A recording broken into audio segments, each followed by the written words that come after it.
The following program is brought to you by PodcastOne Sportsnet.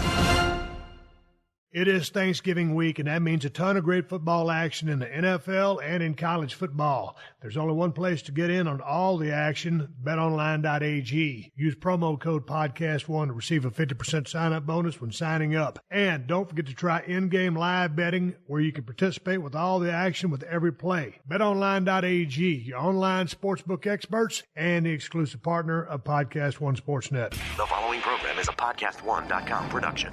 From Hollywood, California, by way of the Broken Skull Ranch, this is the Steve Austin Show. Give me a hell yeah. Hell yeah! Now, here's Steve Austin. All right, everybody, welcome to Steve Austin Show. I am coming to you from the main streets of Los Angeles, California today.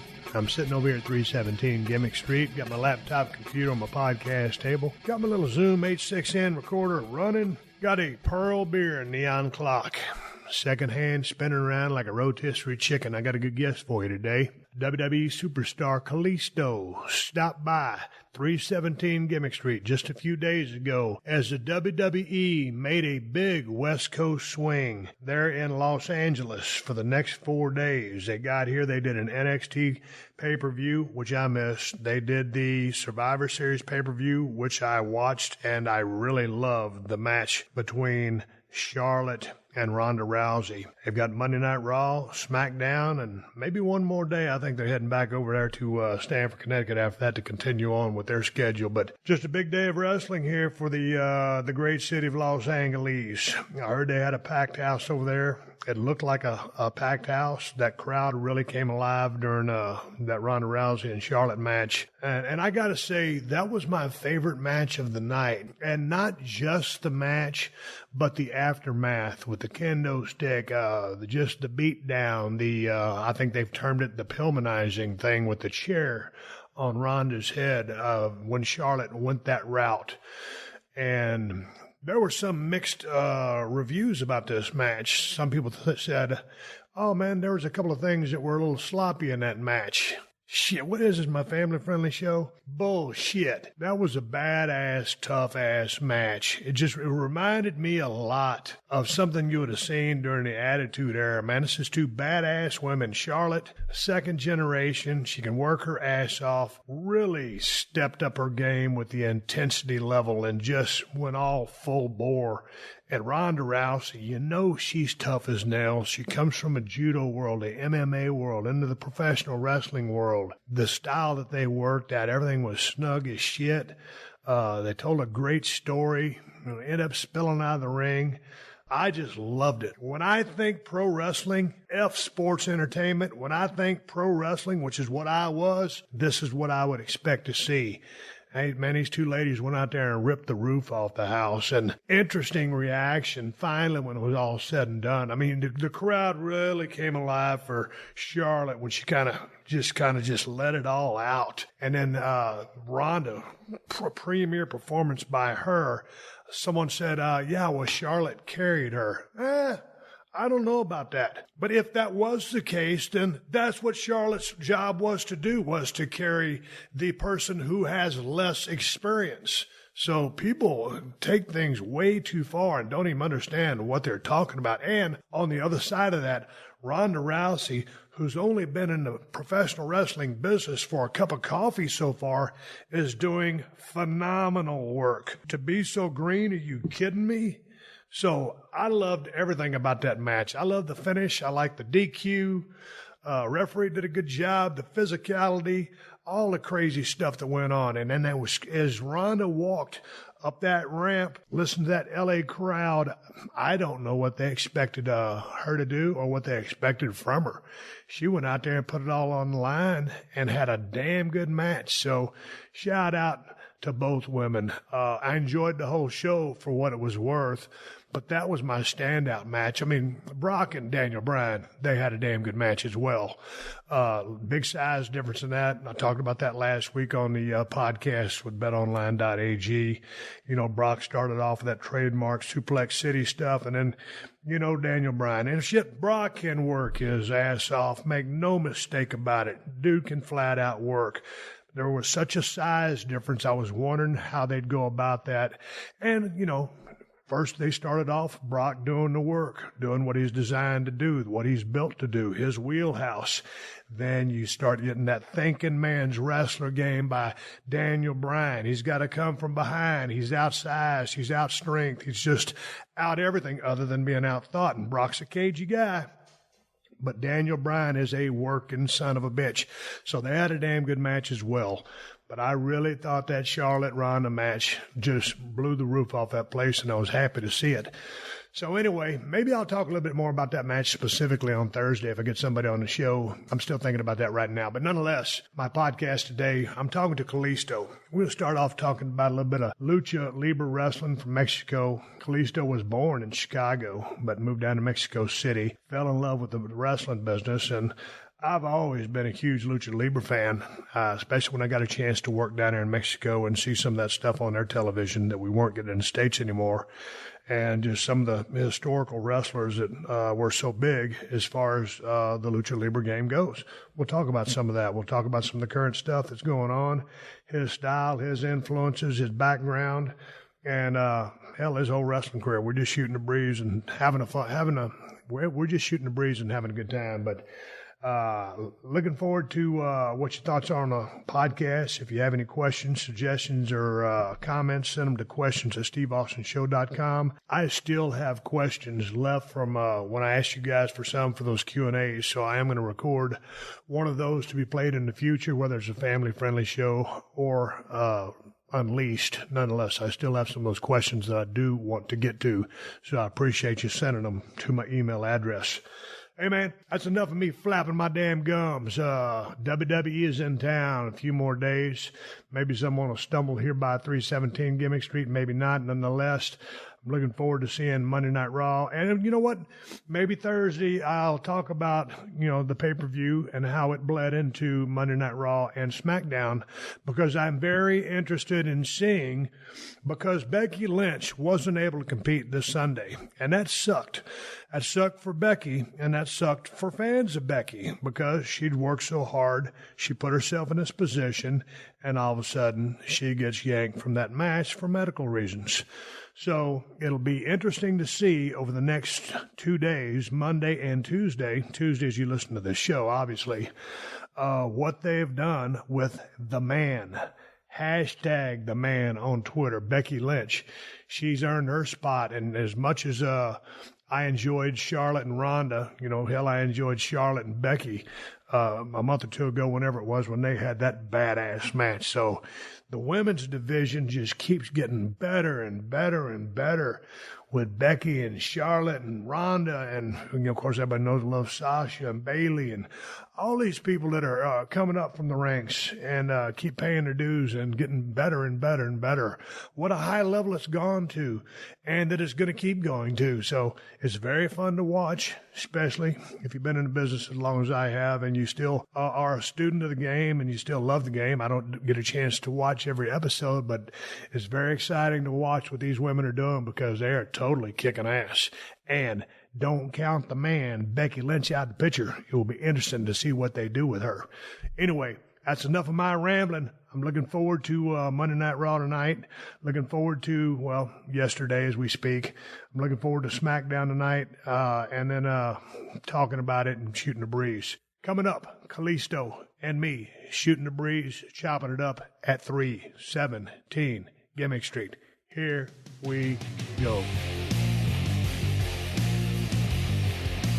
Thanksgiving week, and that means a ton of great football action. In college football, there are huge matchups with Michigan versus Ohio State. That is going to be a good one. Washington versus Washington State, a rivalry there.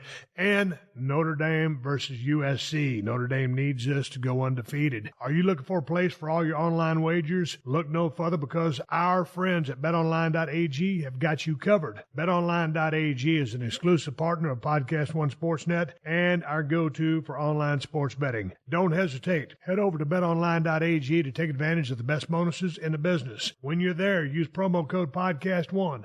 That's PodcastOne to receive a 50% sign-up bonus today. Go online or use your mobile phone to sign up today and try in-game live betting, where you can participate with all the action with every play. Once more, That's betonline.ag and use promo code PodcastOne to start winning with your online sportsbook experts. And if all this talk about college football has got you fired up, just wait, because as the regular season is coming to an end, the college football postseason is about to heat up. 4 teams will soon be selected to play in the college football playoff, airing Saturday, December 29th on ESPN. The selection show on December 2nd at noon Eastern Time on ESPN will unveil the 4 teams playing in back-to-back playoff semifinal games. As of this Monday, November 19th, the following teams all have a shot of making the college football playoff: Alabama, Clemson, Notre Dame. This season would be Notre Dame's first college football playoff appearance. Michigan.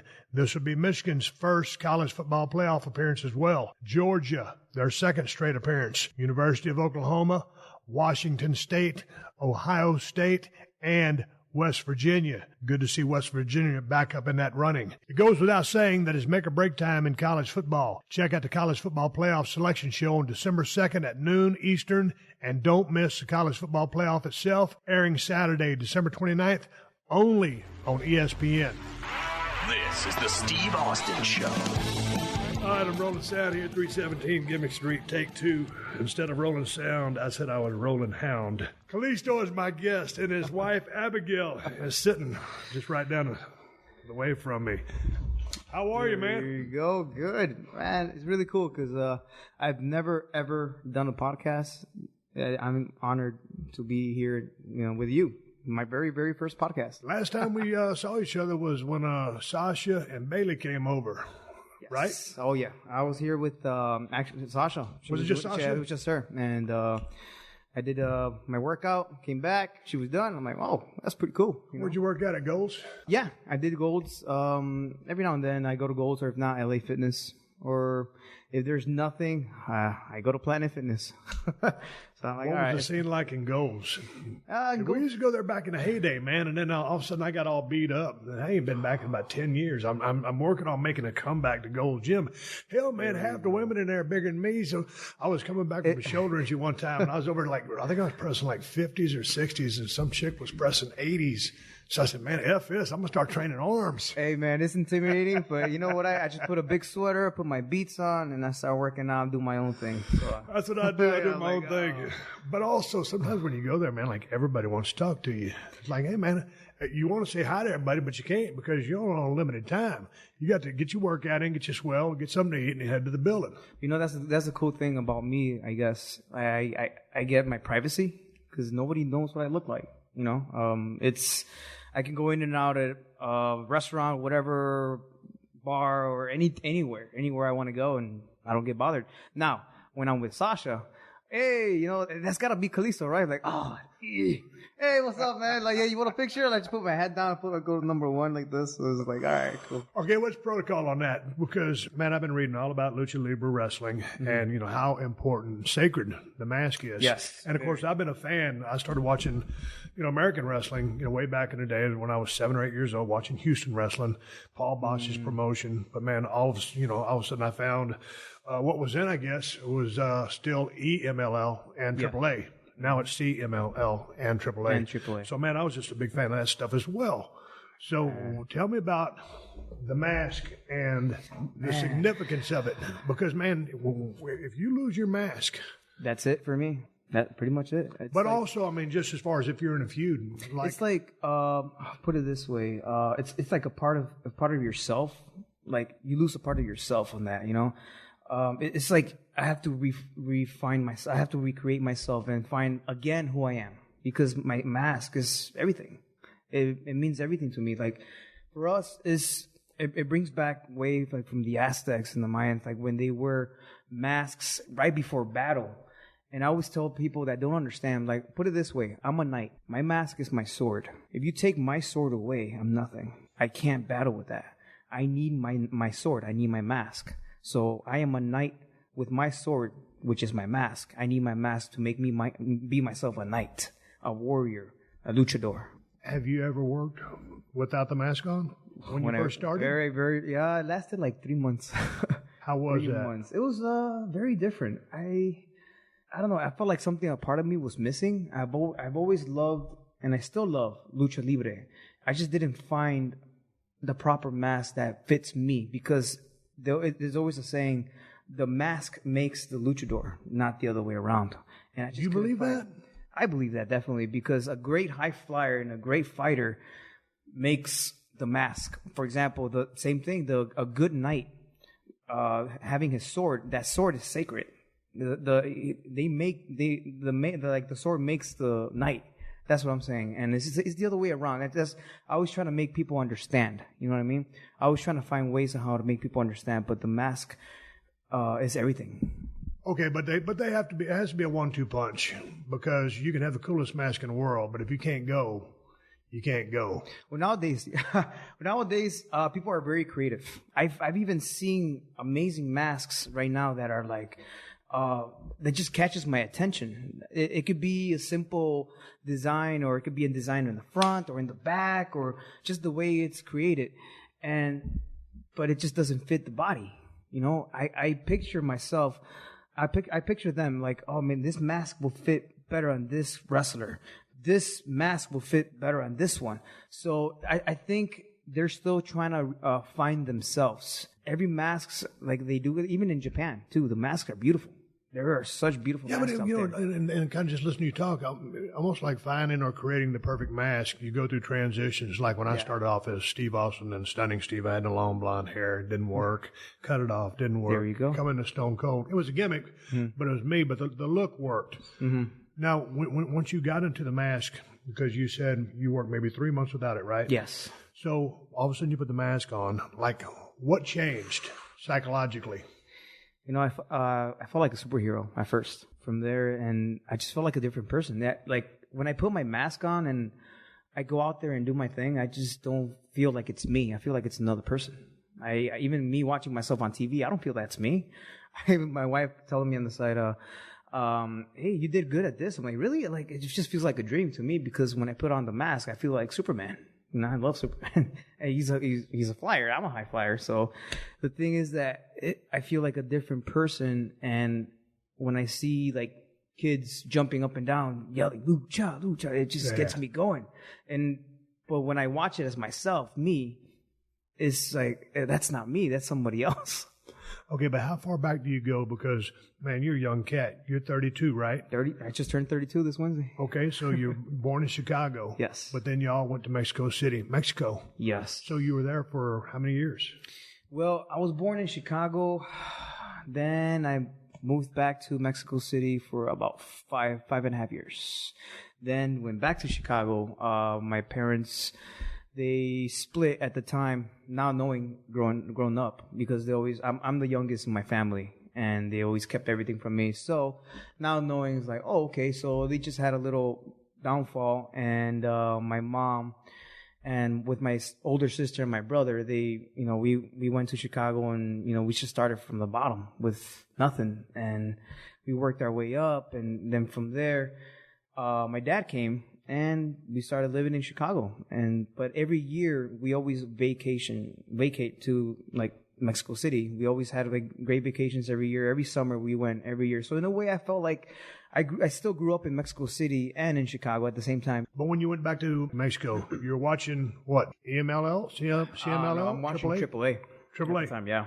AAA and CMLL sometimes. Okay, and at what age? Because I was 7 or 8. I was about maybe 6.5 or 7. Okay, what'd you like about it? Oh man, just the atmosphere, just the way they stand and they present themselves like for me, it looked like they were statues. They were like soldiers to me. Like, wow, these are superheroes. Like, for example, one that caught my attention was Tinieblas. Tinieblas, the only reason why he caught my attention because he had a very different mask and very unique mask. And he was just so big and so tall, and he was not only that, he's a good high flyer too, and that caught my attention. I'm like, man, this guy's huge, and he's flying too. Octagon, another one that caught my attention because he always looked like a ninja, and I'm a big fan like of action movies, Jackie Chan, Jean-Claude Van Damme and stuff. But his mask caught my attention because I wanted to be a ninja. And it's so funny because I've always said, man, one day I want to be Octagon Jr. I want to be Octagon Jr. one day. And I always told my parents this, and that was my very first mask, Octagon. It's so funny how the world works. But who was the guy that influenced you as far as their work? Man, there's so many. But if I had to name, Blue Demon and El Santo. For work? For work? And you're talking about old school. Oh, yeah. Because those are pretty much the number 1 and 2 Yes. luchadors of all time. Not only and that. then you might put Mascaras as number 3. Yes. Mil Máscaras, Octagon, then Tinieblas. Those were all my favorites. But the reason why El Santo and Blue Demon, because they always feud. They feud everywhere, and they got my attention because they always went at it. They went at it with everything, with 100%. Like for me, it looked like they were really, really like enraged. There was always that mystique of them. Like they never seen each other until when they meet in the ring. That's when they fight, and that caught my attention. And from there, it just grew. But how were you able to see El Santo? Because, well, I mean, geez, I guess when you were just a kid, because his career lasted almost 5 decades. He also did movies too. Oh yeah, he was a huge movie star, Yes. and that was the biggest I think kick that's of why I all loved it. because he did the movies under the mask. Because he fought mummies, he fought werewolves. Like that caught my attention as a kid. I'm like, man, not only he's a wrestler, he's fighting these monsters on movies. So for me, like, it was very entertaining. Why do you think that dude got over like he did? Because when I watch some of the stuff that I watched from El Santo, which basically means the saint in English, right? Yep, the saint. So, and he had the silver mask, right? And Blue Demon, the blue mask. And Blue Demon worked heel for a long time. Oh yeah. So El Santo, dude, he's still a hero there. Still a hero. Everywhere he goes, he never takes off his masks. And Blue Demon the same, and Mil Máscaras. It's just like the way he presents himself, like when he walks into the ring or into a restaurant anywhere, he never takes it off. And just that, he's like a star. Like it's just his presence. You have that, you feel that energy when he comes in. It's just something. Why do you about think him. it crossed over all these generations to now? Because I was sitting here and I've got this Stone Cold Tough Enough poster from '09. Yeah, that's weird. And then Kalisto's looking at it and he goes, "Oh man, Santo right there. Santo driving a GTO." Yeah. Yo, that caught my attention. It's really, really amazing. It's pretty cool. What about guys like Perro Aguayo? Oh man, Like that's a Gory good story Guerrero. with him.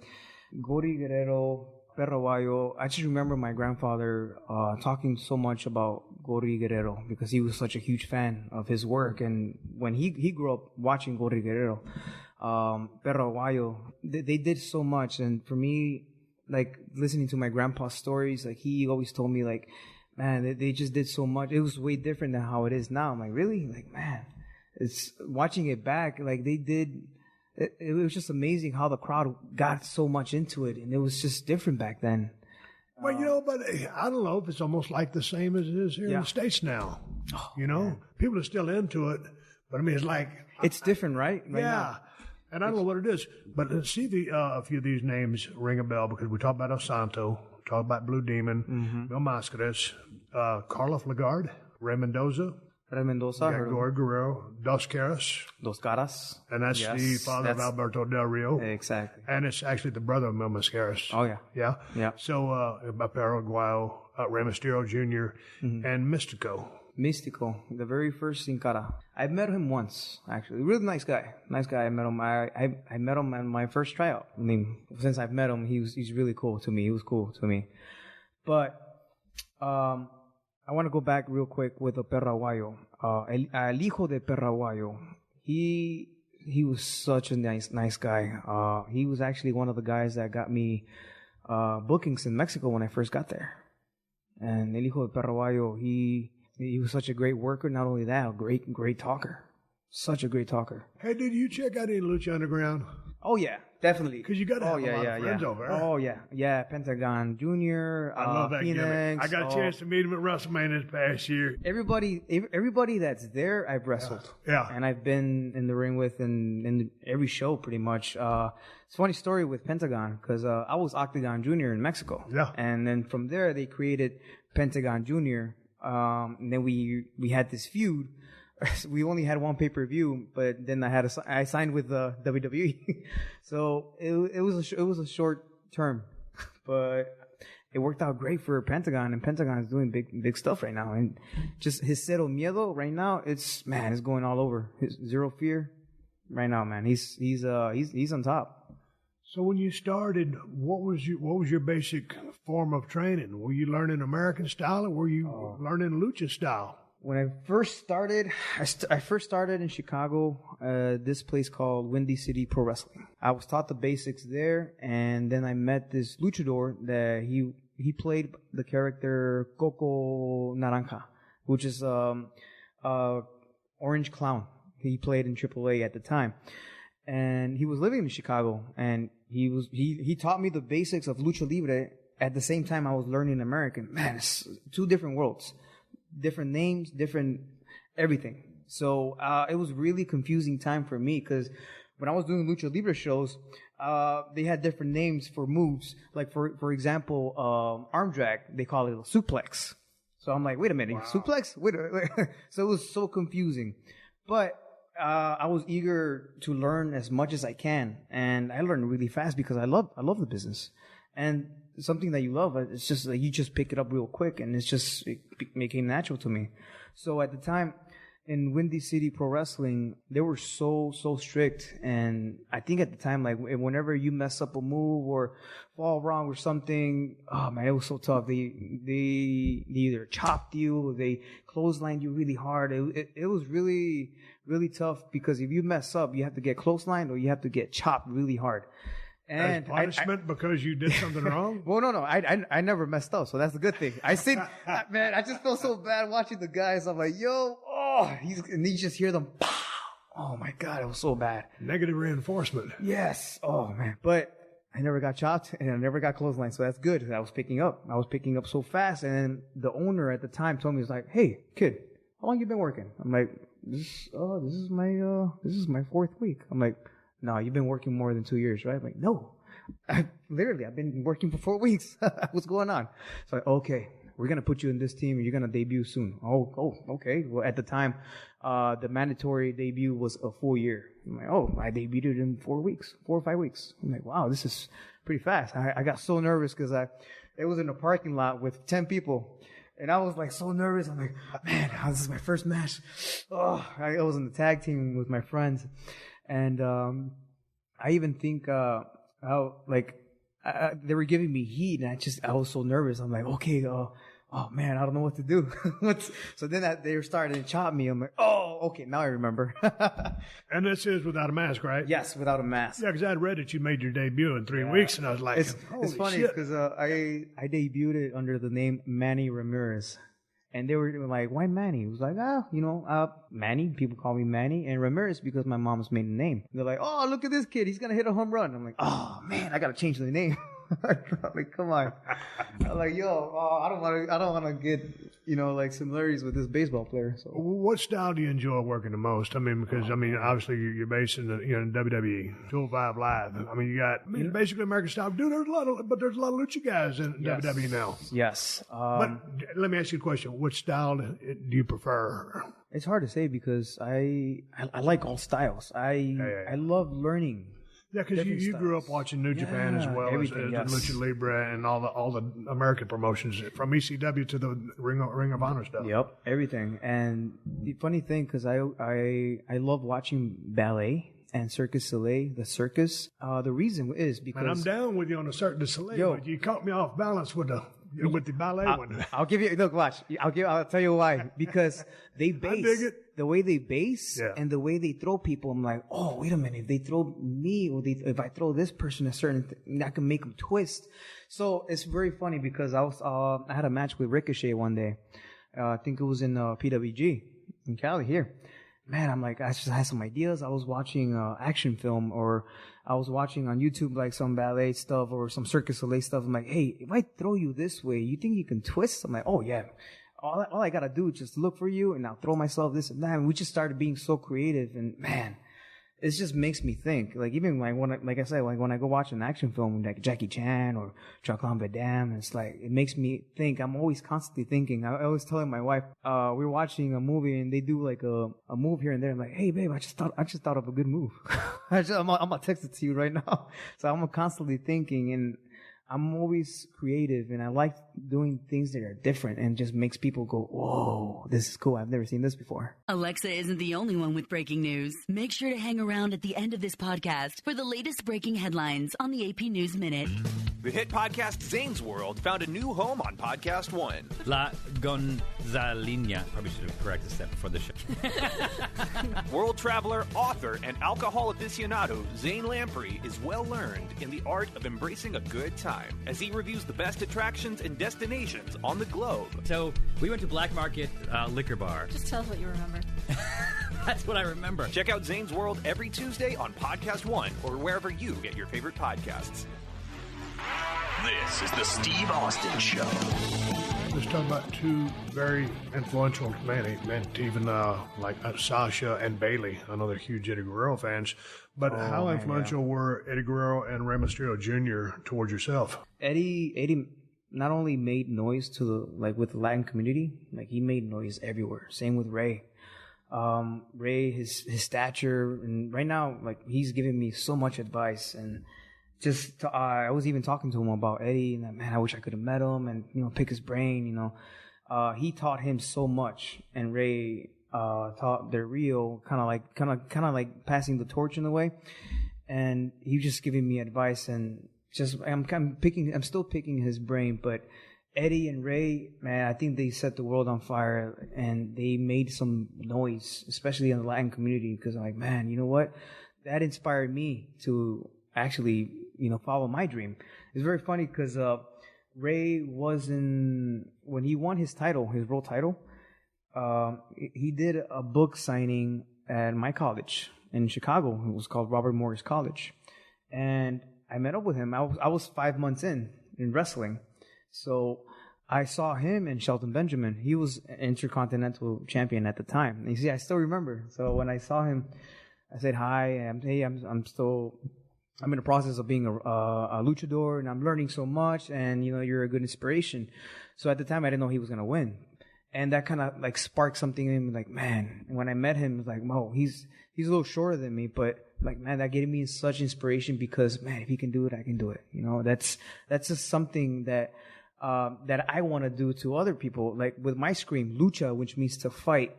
And I'll give you another example. When I went down to Mexico for a signing, there was a little girl telling me, I'm a huge fan of your work.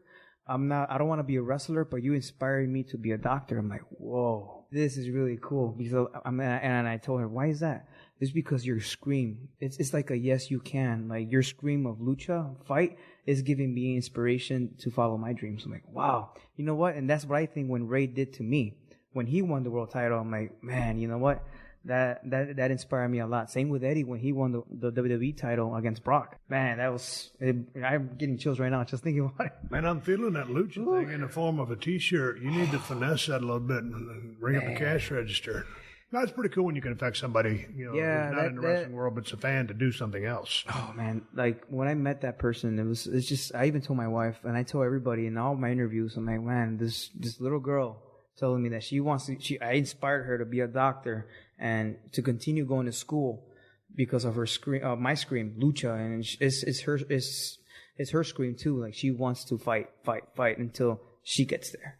Like, man, that inspired me. That kind of brought chills to my spine, But you said that Rey Mysterio Jr. is still giving you some 411 or advice, like in the form of what? Because when I was forced to retire, I had 13 years, and to your point, I just want to hear what kind of stuff he's telling you. You never learn it all. You're always learning. Always. You can have a vast bunch of knowledge in your brain, but there's always something new to learn. Mm-hmm. So with the fact that you've been in the squared circle and around the world for 12 years, what are some of the finer things that he's telling you about? So right now, he's telling me just keep grinding no matter what. Just keep trying to make some noise and trying to make people turn their heads. I'm like, whoa, this is new. This is entertaining. This is fun. All right. Well, that's exactly what I'm doing with my team, Lucha House Party, with Gran Metalik and Lince Dorado. And we're right now we're having fun, bringing the matracas, noisemakers with the piñatas. I'm like, we're just having fun. But hey, you want action? We'll give you action. And I'm always telling Rey, like, hey, so what do you think of a match? I'm like, oh, you did good. This is really good. And just keep grinding. just keep grinding, just keep doing you, keep making some noise. I'm like, man, that kind of like meant a lot to me, because coming from him, I'm like, man, that's pretty cool. Like, and he's always telling me, he's like, man, one day we'll do something. One day. I'm like, well, that's pretty cool. Then we see Randy Orton. He's like, oh, I don't want to see this match. The world doesn't even want to see this match. And he's laughing. I'm like, dude, come on, Randy. But yeah, dude, it's just really, really, really nice to hear his words and inspiration and his motivation that he's giving me. Like, man, that's pretty cool. Like, coming from him, you know. What about the a guy I asked you over there before we started rolling sound about the one other guy who kind of, as you said in one of your interviews, kind of helped polish you up, and it was Gran Apache. Gran Apache. Tell me about this guy. Who was he? Because I'm unfamiliar with him. Man, Gran Apache, he's been there for a long time in AAA, and he has 2 daughters, Fabi Apache, and I think it's Lady Apache. No? Yeah, Lady Apache and Fabi Apache. Her daughters, man, they can go too. They can go. Like, you look at them, it's like, where do they work? Mexico City. Okay. And all over Mexico City. They go to Japan too, back and forth. Gran Apache, the only reason why I say that he kind of like polished me and everything, because he out of all the trainers, he actually stood back and, you know what? Like, I'm going to help you clean the way you fly. I'm like, what do you mean? He's like, well, when you fly, you need to arc your back a little bit. He's like really descriptive on how I present myself when I'm flying, like looking like a superhero. Like, for example, Superman, when he flies, he has a beautiful pose. Correct. So he perfected my poses while I'm flying. It's like a work of art, man. You know, that's why I always say, like, Lucha Libre is a work of art. It's an art itself. Where was he talking to you about this at? Mexico City. Okay. When I was living there for 4 months, I want to say. That's that's a story to begin with, like how I got there. If you want me to tell it? Yeah. So when I first got to Mexico, the very first time, I think it was in 2010, when I had the opportunity to go there, and then I got stopped because I got a broken leg. I'm like, oh, great, now I can't go. So that kind of backtracked my plans and everything. I still went with crutches with my wife, you know, hey, let's go to Mexico either way. And we went to Mexico City. Hang on, how long have you guys been married or together? We've been together for 12 years. Okay, gotcha. And we've been married for 6 years. I know. I do the same thing with my wife. We've been together 14, but married about 9. I'm like, man, you're putting me on the spot right now. Get a mulligan on that. Get a mulligan. You're putting me on the spot, Keep bro. going. Okay, you got the broken leg. Y'all over there. What happened? Broken leg. Then I got backtracked, and it took me another year to actually get myself together, and went down to Mexico for an Expo Lucha, which is a big expo. They do it once a year. So I had my debut there with AAA right away. I'm like, man, this is pretty cool. Like, I'm making some noise already, and it just started from there. And like, I started making some connections, and they saw my work, and promoters wanted to book me already. I'm like, whoa, this is going on too fast. What's going on? So we went back to the States, and again, I was training. So my plan is to again went back to Mexico City for a show where I was booked, and it was called DTU Erotica. So it was like a ECW version, but also they have dancers. It was like exotic kind of ECW, but they also had extreme matches. So I went there all excited. I'm pumped, and man, I'm like, I feel like I'm in good shape. I can go. And it all changed when I did this double rotation move. You can see it on YouTube right now. If you put Samurai del Sol Tragedy. Samurai del Sol. Samurai of the Sun. I did this double backflip onto 10 people. And it was a miscalculation. And that's what almost ended my life. Because when I did the double rotation, the guardrail hit the back of my head. And then I hit the floor. Hold on, is this the injury that I read about? Because you crashed and burned in Mexico, but I just thought you dived out of the ring and you landed on concrete and then caught the guardrail. So it was a double flip. Double flip, and that's what saved my life, the guardrail. Because the guardrail stopped my impact from hitting the ground. So it was a huge gash on the back of my head. Just blood everywhere, and just What'd you do, dude? Well, I was on the floor. I can't remember much, but I wasn't unconscious. I was conscious. I was aware of the noise and everything, and people screaming, and me bleeding all over, and getting me in the back, and then going to the hospital, being kicked out of the hospital because I had no papers there, and then went to another hospital, same thing. So the third time was a charm. Dude, you got kicked out of 2 hospitals and you're about to die? Yeah. Oh man. So I always tell this, like, it felt like being super drunk day and night because I was diagnosed with post-concussion syndrome. And I was just supposed to be there for the weekend. I ended up staying in Mexico for like 2.5 months. They didn't let me fly because of my brain. It was so swollen. And man, that changed my life forever. Because not only that, I was in pain. I was always dizzy. I was throwing up. I couldn't even go to the bathroom. So good thing that I have family in Mexico. So I was staying with my aunt. Imagine like a little bag with a couple gear and like not even enough clothes there for almost 3 months. So obviously I lost my job.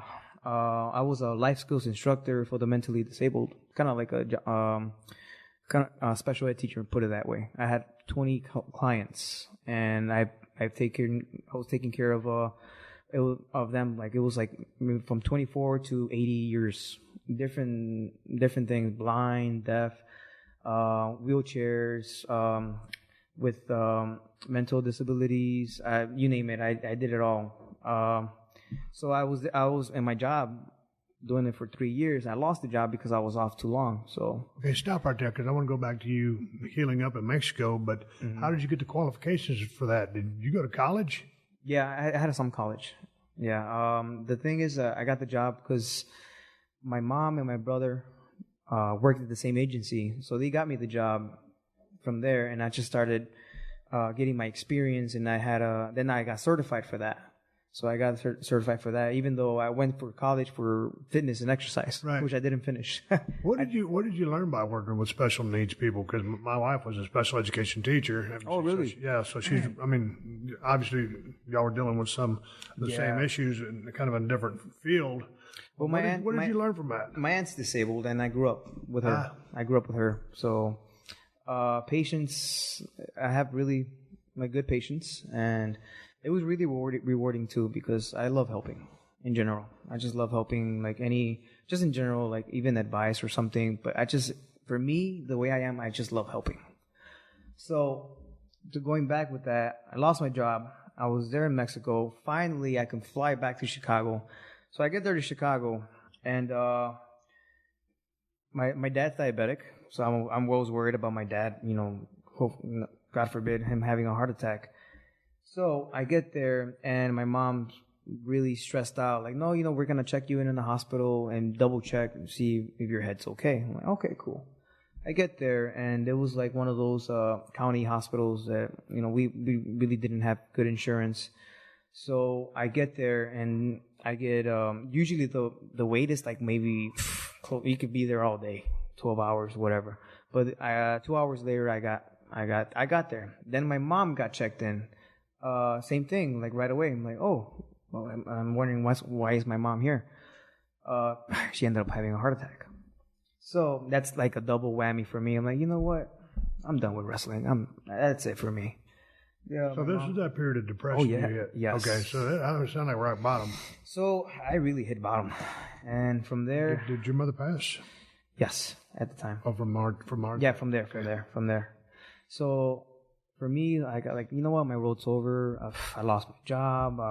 I'm done with wrestling. Like worried about my dad. Like surprisingly, it was like a curveball. My mom ended up having the heart attack, and I was worrying about my dad having the heart attack. I'm like, damn. So that happened, and I was telling my wife, you know what? I'm done. That's it. I'll try to get my job back and see we'll make it work. So I was booked for the Expo Lucha that year, and I told my wife, you know what? Let me just get better. My plane ticket and everything's bought. I'm already set. So I let me get all my masks, all of my gear. Let me get everything ready so I can just sell everything at the Expo Lucha because it's a huge expo, and it's Where was it at? It was in Mexico City. Okay.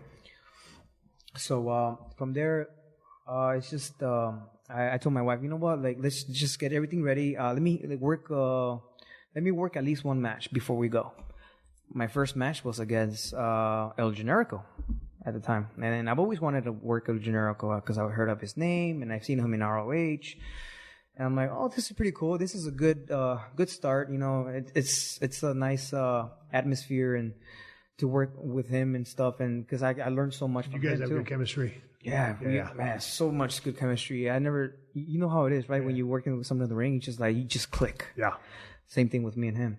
But with my first match with him, it was like, man, now I'm getting a little dizzy. You know, let me keep practicing and like, hey, either way, I'm gonna be done. So all right.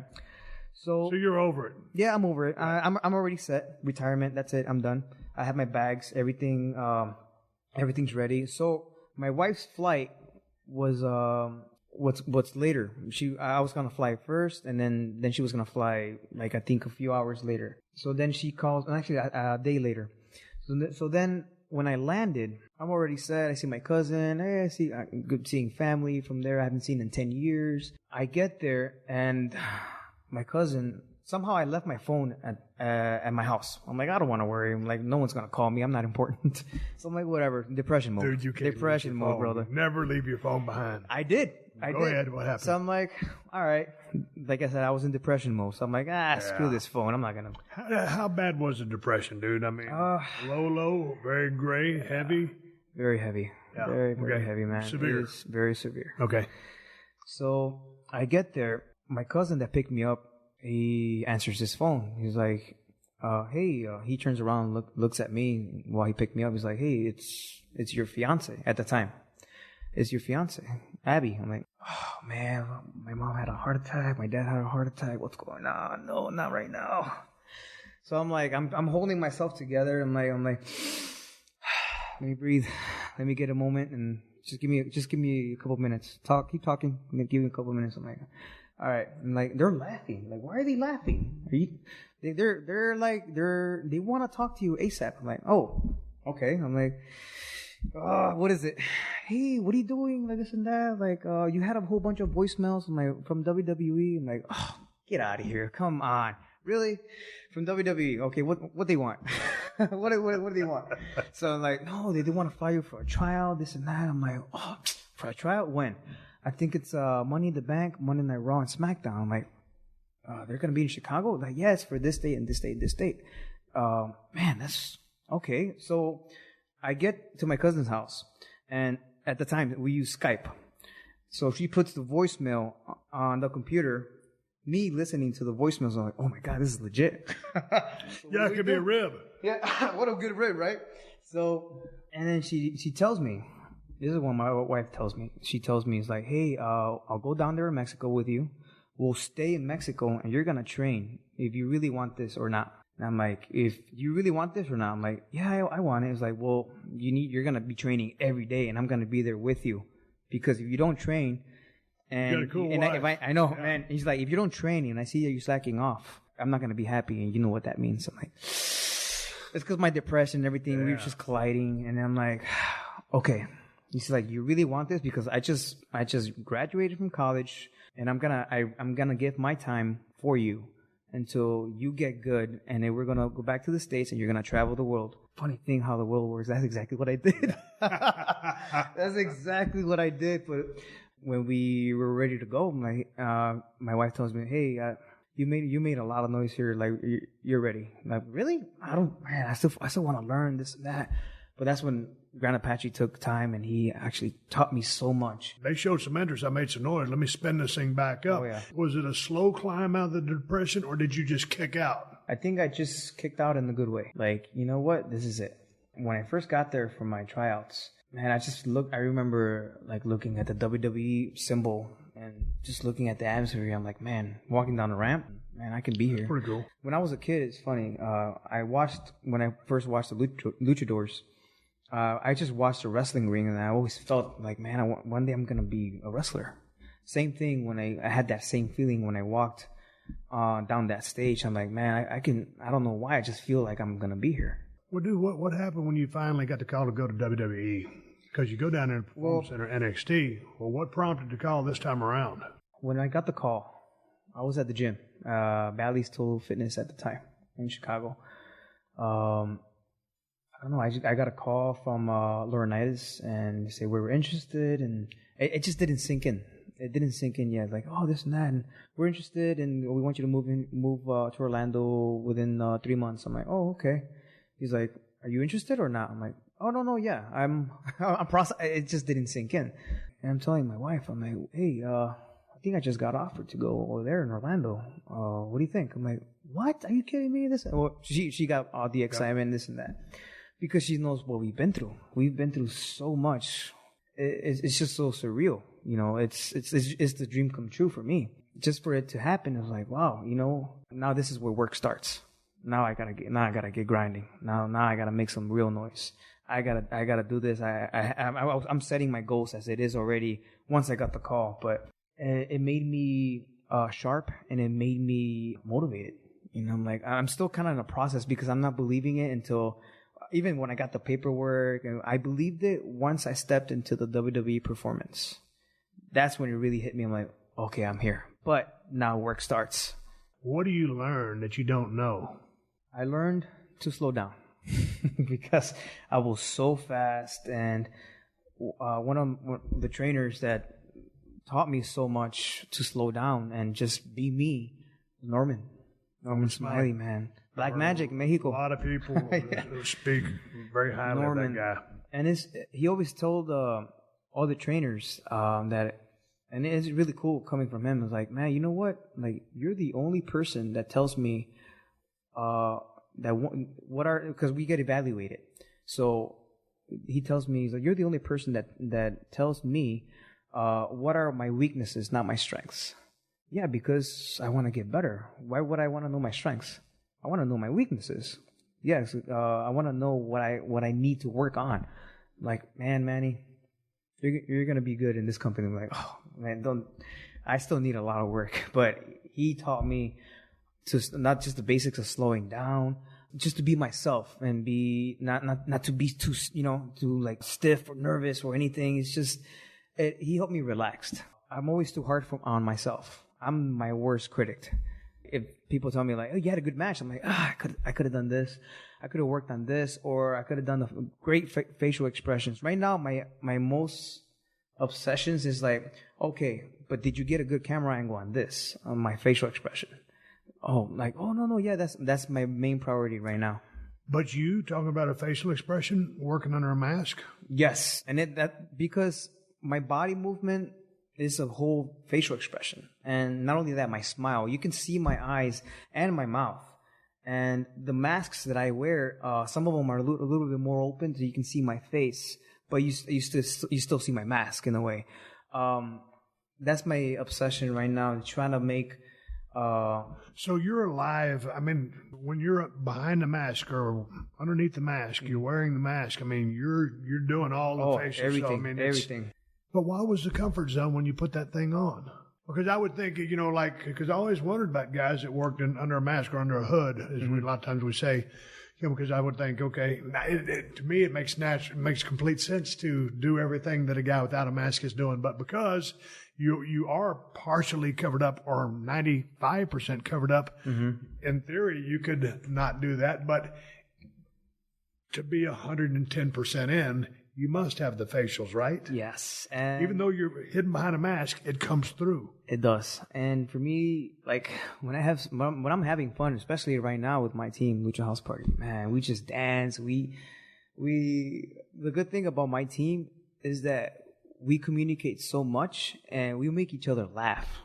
When we see each other making each other laugh on TV, that's something good. Like that's, I want to connect with the people with that. I want to make them see me laugh. You know, I do a little move here, and I'm just being me. I'm being Manny. So it's like something different. When I make Sasha laugh too, it's like funny.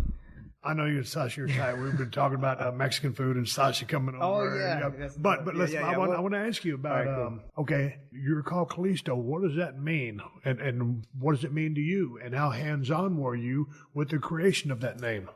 Well, it's an old name. the way it's said is Kalisto. That is the original name, how it is. Kalisto means the beautiful and the great. So I just had it spelled a little bit different. Kalisto. How can someone in English say Kalisto? Kalisto. In Spanish, Kalisto. So I think about that. You know, how can they say that? So, and they say, why Kalisto? Well, why Kalisto? The beautiful and the great. I'm like, why is that? Well, it's because the art of my mask and the art of what I wear and the greatness of my high flying, what I do inside and outside the ring. That's why. And then it also is, it's a planet in Jupiter that has its own gravitational pull. I'm like, whoa, that relates to me because I feel like I have my own gravitational pull when I fly. You told WWE, I want to be Kalisto. There was different names. I remember saying something rocket. I can't remember. It was something weird. The 3 pages names they FedEx me. Really? They fax me. Oh, man. I've talked about it too many times on the podcast. I had some real turds in there. Anyway, ended up as I did. But so you were hands-on in that process, and you were cool with that. I think that was one name I was hoping they get, and they did. I'm like, you know what? Kalisto sounds good. You know what? I feel the same way.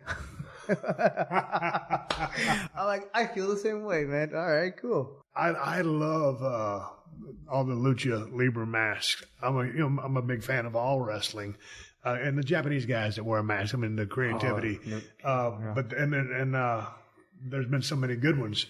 When you were here last, we didn't get a chance to do a podcast. I think it was Sasha came through town, and then you gave me this mask and you signed it for me, and I appreciate it. Yeah. So I'm going to hand it back to you, and I want you to describe and talk to me what you were thinking and how much input you had on this. 100%?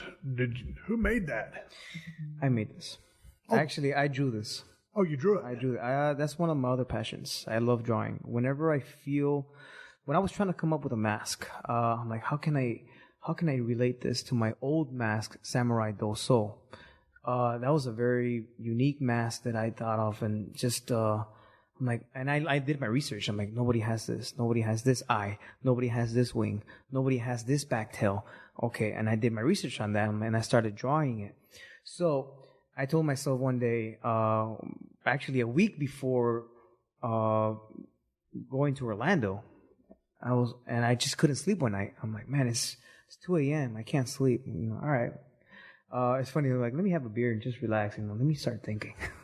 So I started drawing, and I started seeing my old mask, and I started seeing this one. How can I relate this? Then I just started drawing. I'm like, okay, cool. Well, the middle has to be special. And why? Because the 3 spikes on top of my mask, they represent the styles that I developed throughout the years, which is Lucha Libre, Japanese style, and the middle will be WWE because it's its own style. The back and the tail is actually one of my very first tattoos. As you can see here, it's my very first tribal tattoo. And this one's special because my brother bought this one, and so it means, you know, it's something between me and my brother. But it also represents the road that led me to be Kalisto. And I have my old samurai Doso symbol here, which means samurai, because a part of samurai is in me. So I want to show that to the world too. The wings and the back and the side, they represent the style of my high flying. I'm an old Aztec high flyer, which I see myself, which is a warrior, an Aztec warrior. I see myself as that.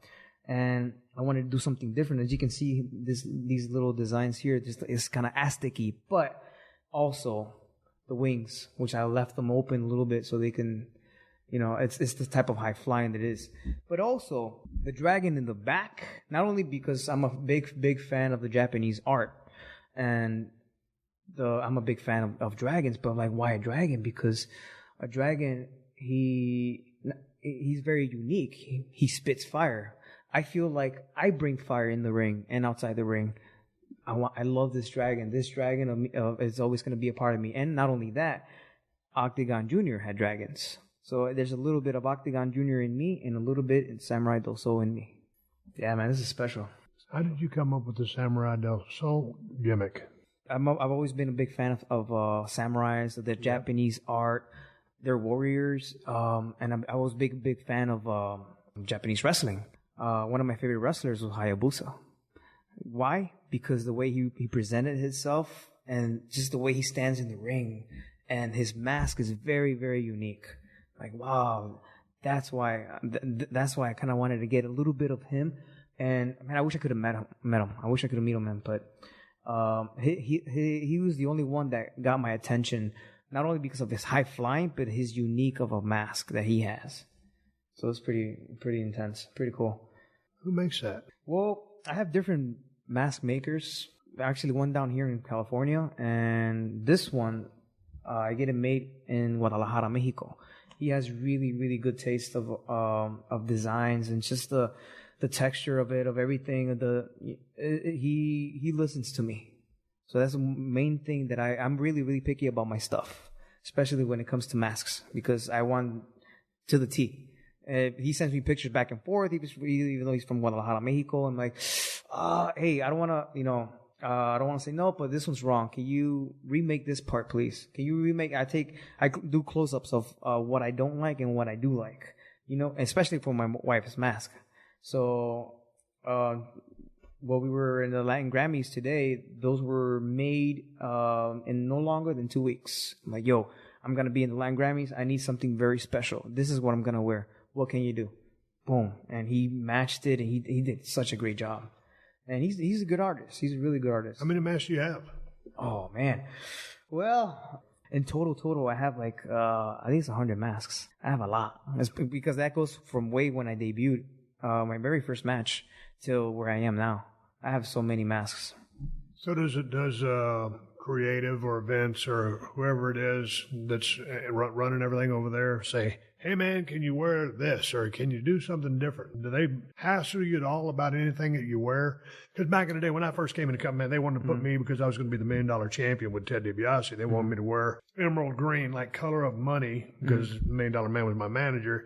And man, they wanted me to wear a singlet.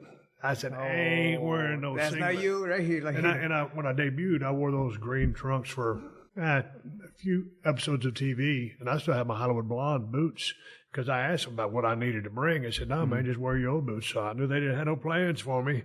So anyway, when I knew that they really weren't paying attention, I would start wearing my black stuff, got some black boots, and turned it into what I turned it into. So they ever, say, hey, man, what about this? Because it sounds like as creative as and artistic as you are, you have all that under control. It all depends. Like, for example, with the Lucha House Party, me and my friends, we were, Lince Dorado and Metallic, we go to props truck. It's like, let me see what's here. Hey, you see this? These noisemakers, those matracas? Hey, let's just take these out to the ring. That's a good thing about 205 Live. Like, you get to try things and see, like, throw a whole bunch of things on the wall, see what sticks. So that's what we did. And the creators started like that. And they saw us come out with a piñata and put our opponent's face in the donkey. It was a donkey piñata. So they started liking that. And from there, there was a couple fans that they send us shirts. I'm like, whoa, that's pretty cool. Lucha House Party. Man, that's pretty nice. It has a nice ring to it. It's just my main thing is that, well, kids love it. Let's just give it a try. And then later they came up with the Lucha House Party shirt, which I'm like, whoa, why we didn't think of this? It has the in your house kind of feel. Like everybody's digging it. I'm like, man, this is pretty cool. And so creators started to get on board with everything, and especially Vince. Vince got on board with everything. He was like, oh, Lucha House Party, man, you guys do some amazing, crazy stuff, man. That's pretty. I'm like, hey, Vince, like, we just want to have fun, man. Like, if you want action, you want some cool stuff, we'll give you good stuff. And there's so much that you haven't seen yet. Vince is like, oh, man, you know that Money in the Bank briefcase? He's like, yeah. Oh, we put a big ass piñata there. We put the titles in there. I'm like, oh, that is an awesome idea or something. But man, everything in time, and it's just like, it's throwing stuff in the wall and see what sticks. I mean, we're having fun. Hey man, before we sign off, right now it's Saturday night. Tomorrow's Sunday, the Survivor Series, and then y'all got Monday Night Raw and then SmackDown. When you heading back down to Orlando? I'll be heading down in 2 weeks. I'm going home, Chicago, visit family. I haven't visited family in like more than a year. So we'll have Survivor Series this Sunday. I'll be in Team Raw, which is really good, especially for my team, because they haven't experienced that, and it's a great time for them to get that exposure and those reps that they need. So we're a good team, and I'm really proud to be on Team Raw right now. And we still do 205 Live, and then we'll have Monday Night Raw and SmackDown at the same time. 205 for me. After that, I'll go to Chicago, enjoy my days there with my family a little bit. Then I'll go to Orlando, where my cats are alone right now. We're watching them on camera, like they're waiting by the door. Like, oh man, this is pretty sad. But at the same time, Sasha goes by my house, and she keeps an eye on my cats, and like we help each other so much. Yeah. Like Sasha and her husband, we're like the only ones that we connect, and we're always together. Like I was telling you earlier, every WrestleMania, we go somewhere. We either go to Vegas or we go to Key West. Last time we went to Cancun. We go somewhere. It's like our stress relief. Like we're surrounded with great people. Like you surround yourself with family. That's what I'm saying. With good people, good vibes. And anything you do. Yeah. I like his story about Sasha coming over and grabbing all the salsa that your wife makes. Well, hey, she makes really great salsa, man. I'm telling you, whenever you're in Orlando, fan of the boss. Man, whenever you're in Orlando, you gotta try my wife's sauce, hot sauce, man. And like she makes really hot sauce, and she makes really good like okay sauce. But Sasha always getting the chips and just dipping it. I'm like, oh, it's so hot, but oh my god, it's so damn good. I'm like, what the? You gotta try it, man. Hey, this podcast is gonna air after Survivor Series and all the TV tapings y'all fix to do. But good luck to you. Thank you. It was good talking to you. I'm glad you got a chance to come Same over. here. And Definitely. I enjoyed it. Oh, I love it. First podcast, and hopefully many more. All right, let's give a shout out to my main man, Diamond Dallas Page and DDP Yoga. I've been doing my regular workouts with DDP Yoga now for months, and man, I'm feeling a change, and it's for the better. I'm more limber and loose than ever before, and I feel like $1 million. And if you weren't already aware, DDP Yoga has transformed the lives of legends such as Mick Foley and Chris Jericho, who's still going strong at 47, as well as helping rehab injuries for WWE superstars like Bobby Fish, Drew McIntyre, and AJ Styles. DDP Yoga can work for all ages, weights, and fitness levels. It's a kick-ass cardio workout that will dramatically increase your flexibility and strengthen your core like never before, all with minimal joint impact. Just for listeners of the Steve Austin Show, and just in time for Black Friday, DDPY is offering its biggest discount ever with 30% off DDPY workouts in the DDP Yoga Now app. This massive sale is happening now. From November 19th to November 30th, and to boot, you will still get 3 months free on the app with any DVD program purchase or 7 days free on any app subscription. This offer is only available at ddpyoga.com/Austin, so get on it. I'm on the program myself, and I swear by it. And check this out. DDP's upcoming book, Positively Unstoppable, The Art of Owning It, is now available for pre-order. Filled with lessons from Page's life that share his own struggle to find his calling, overcoming one obstacle after another, Positively Unstoppable is a Bible for anyone who needs to be re-inspired to follow their dreams and take real action towards the things that matter most to them. Positively Unstoppable will be released January 15, 2019, and is available for pre-order anywhere books are sold. The stock market thing, I'll tell you, for a novice, it'll make you as nervous as a long-tailed cat in a room full of rocking chairs. Take, for instance, my producer, Sean. He used to get intimidated by all the terms and strategy flying around when it came to investing. But thanks to our sponsor, Robinhood, Sean getting the stock market figured out, and he's feeling confident while he's doing it. Robinhood is an investing app that lets you buy and sell stocks, options, and cryptos, all commission-free. They strive to make financial services work for everyone, not just the wealthy, by keeping it simple with a clear and intuitive design that presents data in an easy-to-digest way.